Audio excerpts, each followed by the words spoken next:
ఏ అనేది ప్లస్ అని, బి అనేది ఇంటూ అని, సి అనేది మైనస్ అని, డి అనేది డివైడెడ్ బై అని సూచిస్తే అప్పుడు క్రింది సమీకరణంలో ప్రశ్నార్థకం గుర్తు స్థానంలో ఏమొస్తుందో కనుక్కోండి అన్నాడు. ఓకే, ఇక్కడ అబ్జర్వ్ చేస్తే 41, 29, okay bracket 38, 3 bracket close, 19, 61, 17.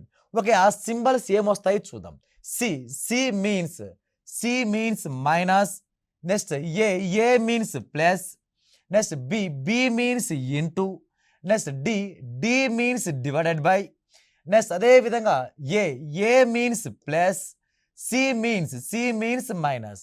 Okay, దీన్ని సింప్లిఫై చేయాలి. దీన్ని ఏ విధంగా సింప్లిఫై చేయాలంటే 41 నుంచి 29 తీసేస్తే, 41 నుంచి 29 తీసేస్తే అప్పుడు మనకు ఆన్సర్ ఏమొస్తుంది, ఇక్కడ 12 వస్తుంది. ఓకే, 12 వస్తుంది plus 38 into 3 overall divided by ఉంది కాబట్టి ఇక్కడ ఓవరాల్ డివైడెడ్ బై 19 ప్లస్ 61లో నుంచి ఎంత తీసేయాలి, 17 తీసేయాలి. తీసేస్తే ఎంత అంటే 44. ఓకే, ప్లస్ 44 అవుతుంది.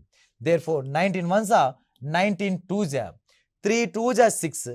ఓకే, 6 ప్లస్ 44 50, 50 ప్లస్ 12 అంటే 12 ప్లస్ 2 3 జా 6 ప్లస్ 44.